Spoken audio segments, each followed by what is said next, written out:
അല്ല, നമ്മളിന്ന് എങ്ങോട്ടാ പോണേ? നമ്മൾ ഇതുവരെ പോകാത്തൊരു സ്ഥലത്താ.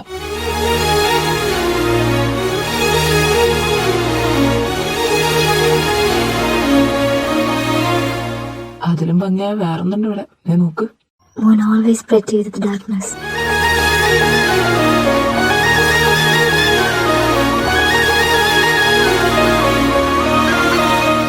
നീ പോടാ, എനിക്ക് വേണ്ടി ഒരു കള്ളുകൂടിയും വരും, നോക്കിക്കോ. വരുമ്പോ 2 കൈ കൊണ്ട് സ്വീകരിച്ചു തന്നാ മതി.